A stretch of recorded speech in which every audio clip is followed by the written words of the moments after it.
Akkam jirtan alaamanaan sa'aanamaan mukaacitaan dakaa gaaran maatii waatiin kabajamtoota daawwattoota keenya kun torbanitti guyyaa tokko kan isiniif dhiyaatu qophii furguggee torbaniiti an Muhammad Fantaalleeti gama gummaa teknikaa fi gulaalli suur sagaatiin Abdii Jamaaltuu na wajjin jira furguggeen jalqabee jira nu hordofaan affeerraa keenya qophiin qophii BBS karaa toora saatalaayitiin Gadaa News Networkitiin tamsa'a kanaan dura qophii keenya furguggee torbaniitiin shiraa fi dabam dureessa Oromoo dinquu dayyaasaa irratti raawwatamaa jiru kutaa duraa wajjin ilaalaa turre har'as qophii keenya furguggee torbaniitiin caaseffama sirna gadaa keessatti abbaan biyyaa eenyu gaaffii jedhu jiddu gala godhachuudhaan hojimaata dureessa Oromoo dinquu dayyaasaa abbootii gadaa wajjin ta'uun diriirsan kutaatti aanu kan ilaallu ta'am.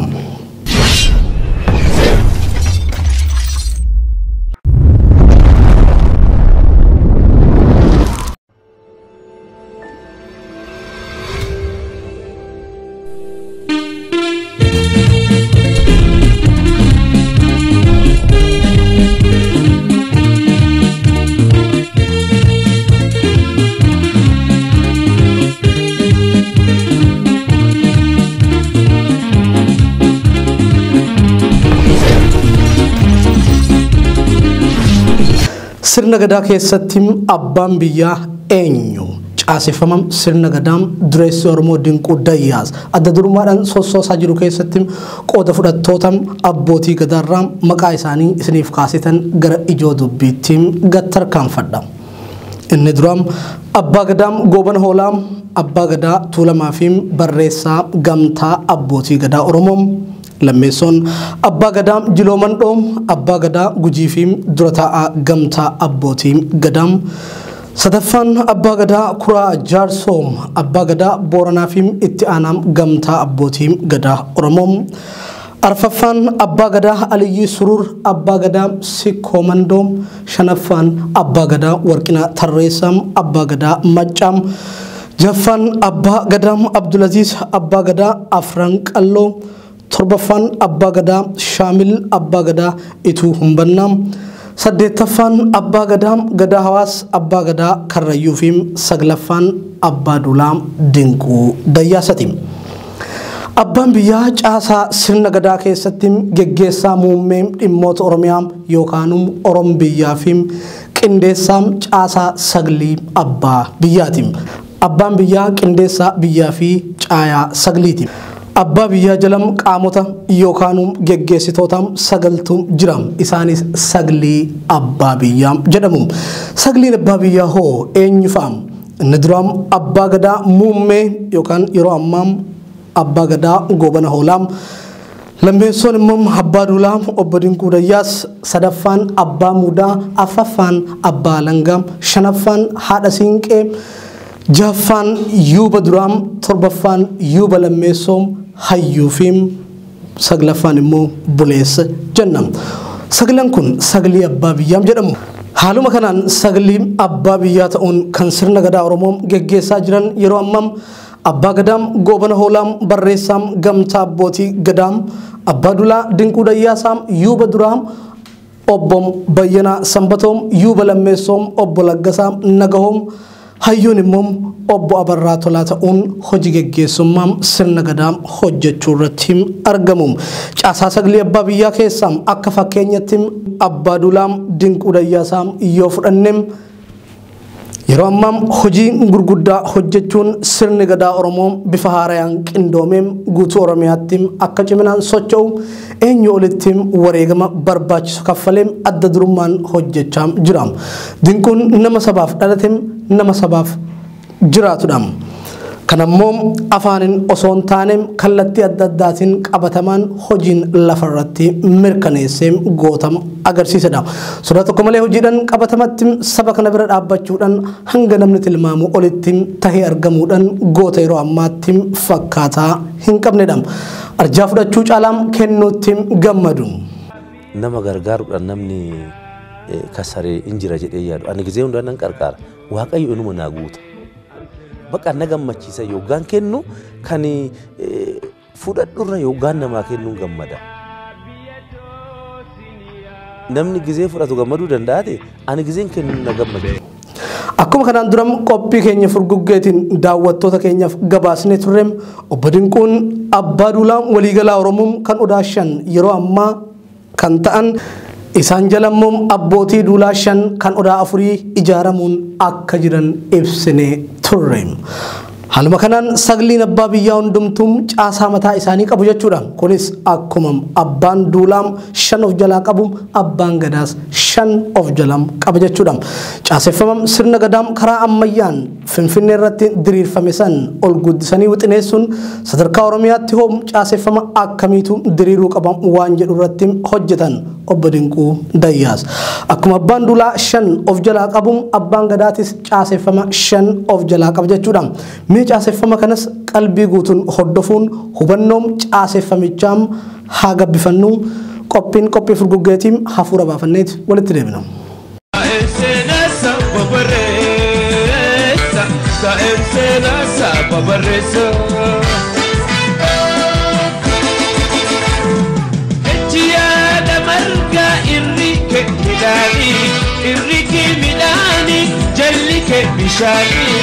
Torre siraya fe, torre siraya fe.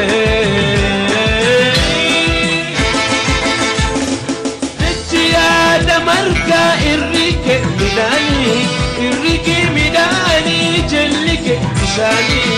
Torre siraya fe, torre siraya fe.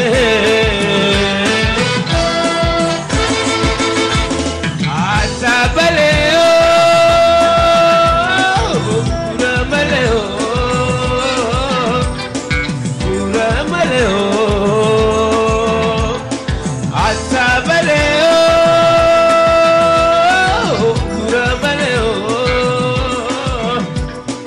pura maleo,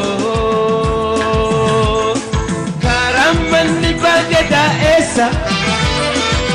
Tengel masajid jabesa ta el senasa babaresa ta el senasa babaresa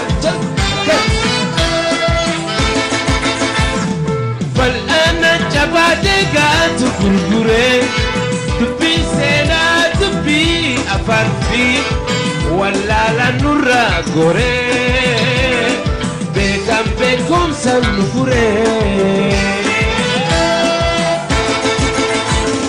فالأنا جبادك تدركوني تبي سينا تبي أفانتمي ولا لا نتي كل فين بكم بكم سنفوري أتابليو كورامليو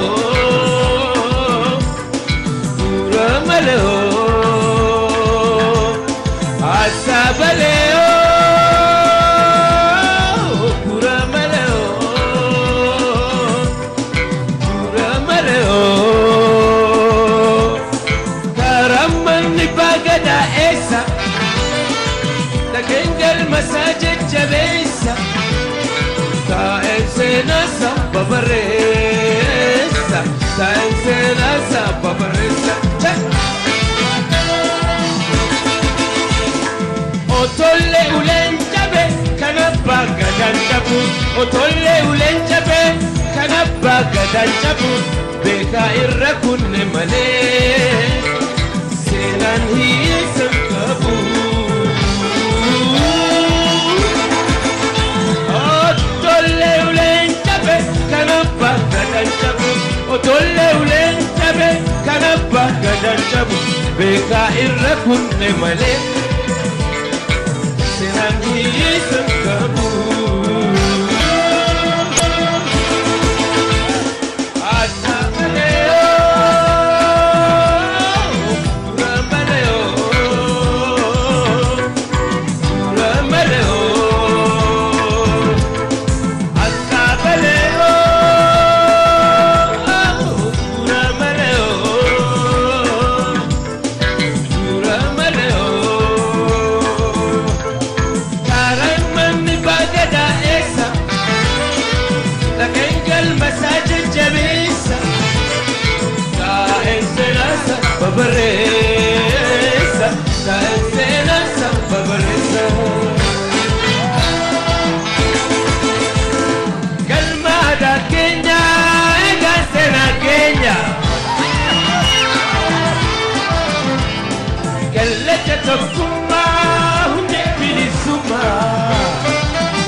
afaan Oromoo Dalam afaan Oromoo Afaan Oromoo Afaan Oromoo Warti deebine jirram akkuma abbaan duulaam abbootii duulaa urjii odaatiin wal caalan 5 of jalaa qabuttiin abbaan gadaatis immoo 5 of jalaa qabaachuu dubbanne.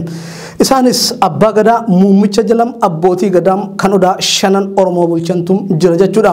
Bifuma kanaan yoo deemnem caasan sirna gadaa kun sagli abbaa biyyaam jalam odaa 5tum jira jechuudha. Odaa 5 jalammoo saglan Booranaatum jira.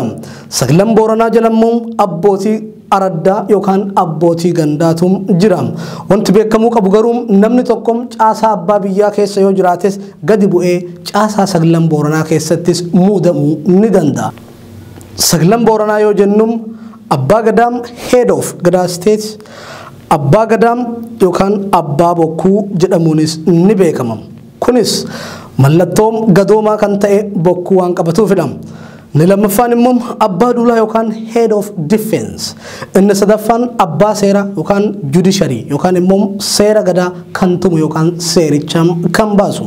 Arfaffaan immoo abbaa caffee yookaan chairman of gadaa council yookaan afyaa'im caffee gadaam Oromoo jechuudha. Inni shanaffaan immoo abbaa sa'aa yookaan head of economy isa jennuudha. Inni jaffaan immoo abbaa muudaa yookaan head of galma gadaa yookaan dursaa amantii waaqeffannaa fi qindeessaam ayyaana irreechaa yoo ta'u haati warra abbaa muudaa haadha muudaa jedhamu. Abbaan muudaa kallacha yoo baatu haati muudaa immoo caaccuu hidhatu akka uumaa kaleessanitti jechuudha. Kanaaf warri abbaa muudaa warra kallachaaf caaccuu jedhamuun beekamu. Torbaffaan abbaa malkaa yookaan abbaa kolbaa jedhamu. Abbaan malkaa warra gosa angafaa keessaa kan filatamu yoo ta'u yeroo hundam isatum dura eebban jalqabam. Fakkeenyaaf akka tuulamaatti gosa warra angafa kuraa galaan jiddaatu eebbisam. Bakka kuraa galaan hin jirretti immoo gumbichuutu eebbisaa jechuudha. Akkasuma kutaa Oromiyaa cufatti akka hangafaa fi quxisutti tartiiban wal eebbisuu jechuudha.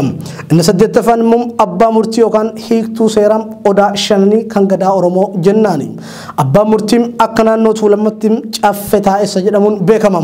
Saglaffaan immoo abbaa alangaati. Hojiin abbaa alangaa seera yakka hawaasummaa lallabuudha. Egaa haaluma kanaan saglan Booranaa immoo hamma hawaasa bal'aa gadi bira gahutti akkuma caasaa isaanitti abbootii araddaa yookaan abbootii gandaa of jalatti muuduun Oromiyaa bulchuun jechuudha. Yeroo ammas Oromiyaa guutuu irratti caasan sagli abbaa biyyaa kun diriiruun sirni gadaa Oromoo bifa haaraa fi ammayyummaa qabuun sochii Oromiyaa diinagdeen hawaasummaa fi karaa hundaan uummata Oromoo tokko taasisuun waggoottan lamaan kana keessatti hojjetamaa jira. Keessattuu erga obbo Dinquun Dayyaasaam abbaa duulaa ta'anii muudamanii as jijjiiramni hoggansa gadaa Oromoo sirriitti cimee tokkummaan uummata Oromoo bakka ammarra jiru gahuu danda'ee jira. Kanammoo uummanni Oromoo hubannoo keessa galchuun karaa ammayyaatiin hoggansa sirna gadaa uumaa kalee jalatti hiriireem tumsa barbaachisu hundumaa gochuun Oromoof Oromiyaa humneessuu fi moosisuun waan danda'amuuf arjaan Oromoo Dinquu Dayyaas cichoominaan waggoota 5 dabraniif irratti hojjetaa turan har'as irratti hojjetaa jiru. Arjaa fi hayyuu akkanaa kanam har'a addaggeen bilxiginnaam qabeenya isaa sakaalteem hojjettoota isaa bobbaa gala dhoorteem itti duulaa jirti. Obbo Dinquun waanjoon gabrummaa boquu Oromootirraa akka buutuuf daa'imummaa isaarraa qabsaa'aa kan ture yoo ta'u erga qabeenya horatee boodam umrii hacuuccaa Oromoo gabaabsuuf wanna inni hojjetem lakkoofne fixuun ulfaataadha. Obbo Dinquun Oromoon karaa diinagdee fi hawaasummaatiin akka cimu akka tokkoomu Oromoon biyyaa fi lafa isaarratti sodaa tokko malee mataa ol qabatee akka deemu adda durummaan shoora guddaa taphachaa turani ammas taphachaa jiru. Bakkeen amma irra ejjennu kuni manam bootaan ani itti dhaladhee gibbii kana keessatti dhaladhee inni roobaa boosate arroobaa fantaalleeti immoo gaafa qabsoosan inni ajajaa dhibbaati. Dinquu Dayyaasaa abbaa Oromooti. Abbaa Oromoo maraati. Abbaa hiyyeessati. Maatii keenya na gargaaranii na barsiisaa jiru. Waa'ee jiruuf jireenyattillee gara jiruuf jireenyattillee kan nagalche abbaa qabeenyaa Rift Vaalii obbo Dinquudha. برمس كبرتني أوف بيكا كنت ردي كيس ساكن جوجين كأو كنا مريض بسيسو أنا كان ألاد أكون بيكتني نانو بطالم لم قبلي كان جد دراني أما قبلي سدي ولدت فيه بكا كنا mana kana cinat jecha mana gumsa kana cinat daladde warri nanno keenya kun baay'ee qabana anillee boosatti guddadde karayyuu keessatti asitti daladdu malee guddinni kiyya achi jecha kan guddadde tokko abaawodha nuun jedha tokko maal jedha tokko sabboona mana barumsaa ijaarte nuun jedha mana barumsaa kanallee nurraa fudhadhaa jennee kunu amata meeqa furachuudha didan ani ummataafin ijaare ummata kiyya naannoo kiyya keecha beekan ba'uu qaba hayyuun ba'uu qaba hogganaan ummata keenya biyya kana keecha ba'uu qaba jedheetin oo asi jennu akka oromiyaatti kan dubbannu maaliif asitti dhaladhee bichaadha dunteen oromiyaa kan jiru abbaan qabeenyaa hundu naannoo isaatti deebi'ee manuma barumsaa haganaa oduu ijaare oromiyaan hin geeddaramti kan jedhu kaayoo keenya Ibam sirnoonni naftanyaa fi gita bittoonni kaabaam Oromoo fi sirna isaarratti geggeessaa turaniin sirni gadaam laafatee turus yeroo ammaa bifa haaraan ijaaramee itti fufaam jira. Sirna gadaam cimsanii bifa haaraan ijaarsisuun kan barbaachises bakka duwwaa jiru guutuuf bulchiinsaaf akka toluuf. Sababam sirna gadaa irratti dhiibbaa fi dhiittan habashoota fi naftanyoota akka malee hamaa fi gidirfamaa tureef heerri fi caasan sirna kanaam Oromiyaam kutaa adda addaatti adda addummaa horatu danda'eetiin jira. Kanammoo mataa walitti qabuun barbaachisaa akka ta'e obbo Dinquun waltajjii duratti dubbatanii jiru. Osoo abbaan biyyaa fi abbaan alangaa sirna gita bittoota nafxanyootatiin unkuramuu baatanii sila yartuun nu nyaartee bara dhufaam dabraa roorroon Oromoorra hiwaartu turte. Ibban sirna nama nyaatam dabree kunis caasan sirna gadaam kutaa Oromiyaa bakka adda addaatti akka adda addummaa qabaatu taasise. Fakkeenyaaf caasan sirna gadaa Tuulamaam Harargeem Arsii Sikkoo Mandoom Booranam Karrayyuum Gujiim Kammachaam iddoo adda addaatti garaagarummaa qabam. Caasaa kanaaf sirna gadaa waaltessuuf immoo haaromsi gadaam akkaan barbaachisaadha. Kana keessatti immoo abbaan duulaa obbo Dinquu Dayyaasaam shoora olaanaa taphachaa jiru. Dureessi fi hayyuun kun sirni gadaam caasan isaam akka bulchiinsaaf tolutti erga haaromee boodam Oromoo guutuu irratti sirna bulchiinsaa akka ta'u akkasumas Itoophiyaanis guutummaan caasaa dimokiraasii gadaa jalatti galuun mootummaan karaa nagaan waggaa 8 aangoo karaa nagaatiin akka waliif dabarsuun hawwii isaaniitiin.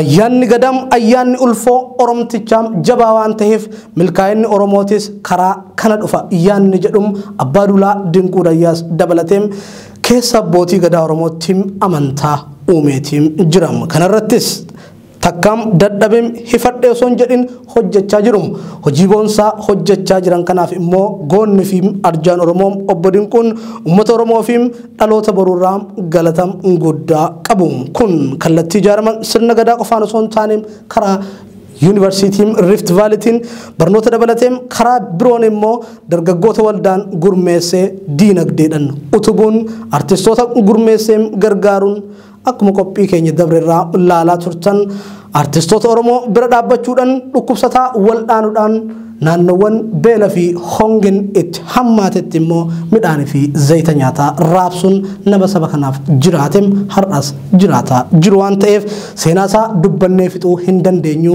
galmee seenatiif dhiifna. Namam hiyyeessim kararra bulu cuftim eebbisuudhaan sabaan osoo hin qoodin warra qaamaa hir'atan warra ijaa jaaman warra gurraa duudan warra miilaa laamshan barbaadeem bira dhaabbata. Dinquu Dayyaasaa bira ቪዲዮ kana laallee walitti deebina. ይሄ ወደታች ሲነበብ አቶ ድንቁ ደያስ ይላል። አርቆ አሳቢ የምትል ወገኔ ቶሎ ጥፉ ይላል ሌላው በጭካኔ ድርጅት ይስፋ በሁሉም ከተማ ንግግር ይመር እስከ ዳር ይሰማ ቁም ነገረኛ ነህ ለድሆች ደራሽ ደጉ ርህሩህ የራውን አጉራሽ ያመንከው ፈጣሪ ሐሳብህን ይሙላ ስንቱም ሰብስበሃል በአጥር ከለላ ይላል። ስሜ አልማዝ ፋንታ ይባላል።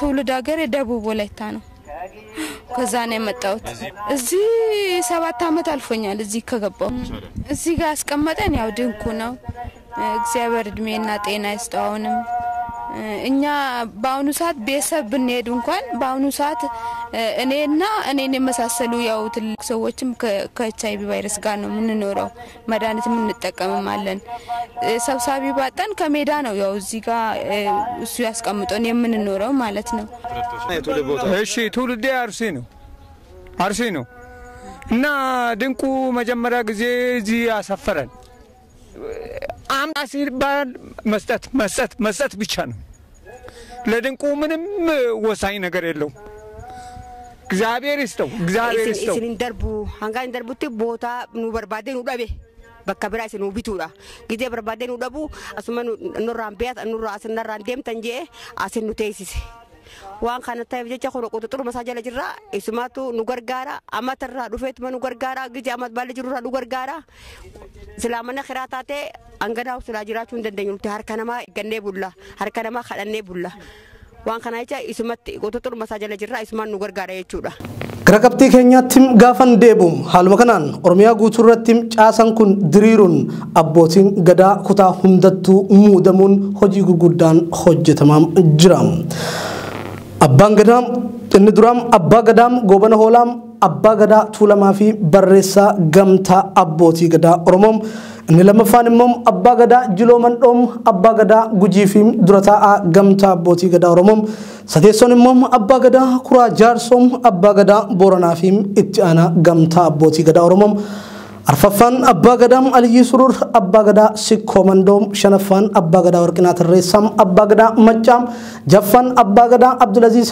Abbaa Gadaa Afran Qalloom torbaffaan Abbaa Gadaa Shaamil Abbaa Gadaa Ituu Humbannaam saddeettaffaan Abbaa Gadaa Gadaa Hawaas Abbaa Gadaa Karrayyuum Abbaa Dulaam Dinquu Dayyaasatiim jechuudhaan saglii biyyaatii jennaan egaa qophii keenya dabreen hoggansa sirna gadaa jalatti deemuuf tattaaffii godhamaa jiruun Finfinnee irratti Abbaa Duulaa muumichaa fi abbootii duulaa biroo jalatti ijaaramanii Finfinnee bulchaa yookaan to'ataa jiran laallee turre kanas gara guutuu Oromiyaatti ol guddisuudhaan caaseffama sirna gadaa guutuu Oromiyaatti wixineeffame ilaalla wirtuleem gadaam abbootii gadaa filataman irraa kaanee namoota muraasa maqaa isaanii kan ilaallu ta'a Boorana irraa kaanam Kuraa Jaarsoom Adii Jaldeessaam Boruu Diimaam Huggaa Boruum Qaampee Butteem Soraam Areeroom Abduubaam Dullachaam Galgaloom Jaarsoofiim Qaambarree Areerootiim gara gabrattiim gaafa tarkaanfannum Ibraahim Jiloom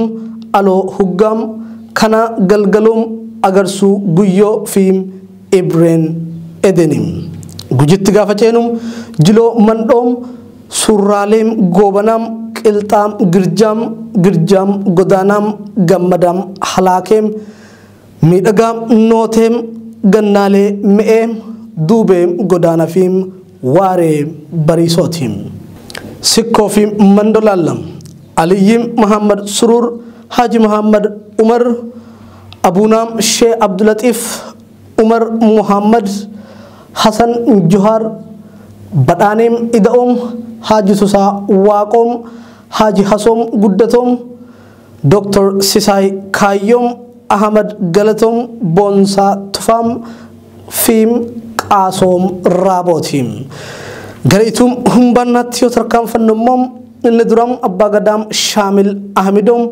Abdurrazzaaq Ahmad Saadiqoom Usmaan Umar Ahmad Yuusuf Saadiq Boruum Gujsaam Ibsaam Ahmad Hussein fi Muhammad Hassaniim kan Tuulamaa yoo laallum Goobanam Hoolaam Ejersoom Hundeem Bayyanaam Guddatoom Gadaam Dagaagaam Ida'eem Fiqaadum Abarraa Hundeem Daadhii Raayyaam Badhaadhaam Gurmeessaa Wadaajoom Qadiidaam Lataa Birraa Mojoom Lammaa Tumsaam Jifuum Tufaa Bariisoo Waaqayyoom Sisaay Taaddasaam Bariisoo Urgeessaa fi Galaasheem Raagootiim kan Karrayyuummoom Kadiiroo Hawaas Boruum Hawaas Bulaam Hawaas Qumbii Boruum Abbaa Baalchaa fi Jiloo Diidoo Fantaalleetiim kan xumuraa egaa kan Maccaat ilaallaa inni duraam Abbaa Diggaa, Abbaa Dulam, Asfaw Kabbadem, Shenahim Hassan, Geetaachoo Dhibbisam, Khalifa Shonom, Tasfaayee Tuujjoom, Mokonnon Qana'aam, Taamiraat Camadam, Girmaa Didhaam, Taliilam Oljirraam, Gaaddisaa Bayyanam, Dachaasaa Wadaajoom, Addaamum Itichaam, Geetaachoo Tarfam, Taakkalaa Dhiinsaam Nuguseem, Ganaam Warqinaa Tarreessaafiim Fayyisaam Dabaliitiim. Caaseffamam sirna gadaa haaromfameefiim guutuu kutaa Oromiyaarraam abbootii gadaa walitti qabaman kanam yaa'ii marii geggeessuudhaan duudhaa sirni gadaa Oromoo qabuun gahumsa guutuun akka geggeessaniif wiirtuleem angafam ta'an filatanii kaa'aniitiin jiru. Caaseffama kanas diriirsuudhaaf guutuu Oromiyaatti wixineessee walqixxeessuudhaaf shoora guddaa taphataa kan tureefi har'as taphataa kan jiru obbo Dinquu Dayyaasim. Dhiheenya kanam akkuma yaadannum qabaattota Oromoo keessaam dureessa Oromoon qabduufiim nama saba isaatiif quuqamum Kabiir Huseen Waaqoo du'aan dhabne. Meerga innim gara fuula Rabbiim godaanee boodam jabinam gootummaam nama kanaam quuqama innim saba kanaaf qabum qaawwa meeqa inni akka Oromoorraa cuqqaalaa tureem seenaa isarraam dhagahaa jirram. Har'am Kabiir Huseen fuula Rabbiitti jiram Rabbitti haa araaramum fuulli Rabbiim itti haa tolum. Dureessaf goota Oromoo Dinquu Dayyaas qaamna jechuudha yeroo ammaa kanatti har'am gaafam shirrim jalaa gubbaarrattim xaxameem qe'een isaam soodareen cufamteem hadiyyoomteem simbiraafiim qamaleen umnaayaniim manneen daldala isaa cuftim golgolaahaniim hojjettoonni isaa beelawaniim dheebotaniim rifataniim suntuuran kanattim Oromoon calliseem afaan qabatee taa'uun qaaniidham. Jabaa ofiim osoo lubbuun jiruum jabeeffachuun tikfachuun onneetti horuun siif jirra jechuunin sagalee tahuufin akkaan barbaachisaadha malee erga duuneem qofam walii boohuun wal dhaadheessuun gatii maaliim qabareem gatii homaatum hin qabum. Kanaafum qabeenyi dureessa Oromoo Dinquu Dayyaasaa kan Oromoo cufaa tahuu beeytaniim xiqqaan guddaan jaarsim jaartin qeerroon qarreen Dinquu Dayyaasiif sagalee tahuun dirqama Oromummaam haa baanuun jedhamu.